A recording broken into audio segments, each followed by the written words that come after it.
This video is brought to you by Baak. Kung gusto mong magbaak, han kagas asawa.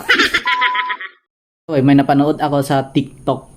Nagsasabi, at hindi lang sa TikTok, madami din akong napanood. At madaming nagsasabi na sa Switzerland daw matatagpuan ang throne ni Satan.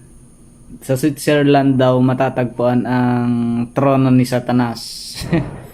Bakit nga ba nasabi na sa Switzerland ang throne ni Satan?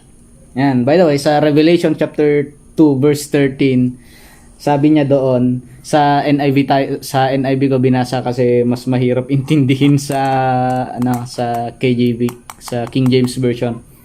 Ganito ang sabi sa Revelations 2:13. I know where you live, where Satan has his throne. Yan. Yet you remain true to my name. You did not renounce your faith in me, not even in the days of Antipas, my faithful witness, who was put to death in your city where Satan lives. Yan. Antipas. Meron kasing Antipas dito. Sino nga ba yung Antipas na sinasabi dito? Si Antipas ay isa sa mga faithful na witness ni Jesus Christ. Yan. Now, merong isang nagngangalang Antipas na minartir noong according sa nabasa ko dito, 54 to 68 AD. Yan, na minartir. Na ang pangalan ay Antipus. Antipus, hindi ko alam kung tamang pagkakabigkas ko. So sabi dito, Antipus was martyred during the reign of Nero in years 54 to 68 AD by burning in a brazen owl-shaped altar in the Napoleon Temple in Lyon, Geneva, Switzerland. Ayan.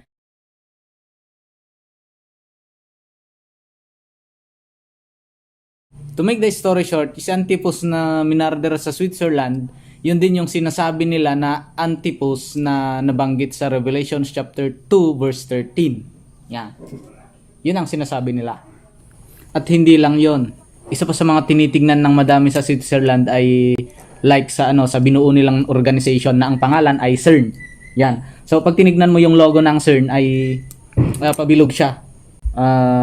Madaming nagsasabi na yung logo nila ay Mark of the Beast kasi nga tatlong 6 na nagpaikot-ikot. At sa CERN din makikita yung Hindu God. Hindu God yata yon na ang tawag nila ay Shiva, which means Shiva the Destroyer. At yung Shiva nga na yon ay isa sa mga Satanism. Yan, Satanis na basta Satanis. Yan. Kaya madaming nagsasabi na Switzerland ay throne of Satan daw. Now, pag ikaw ang tatanungin, naniniwala ka ba na sa Switzerland ang throne ni Satan?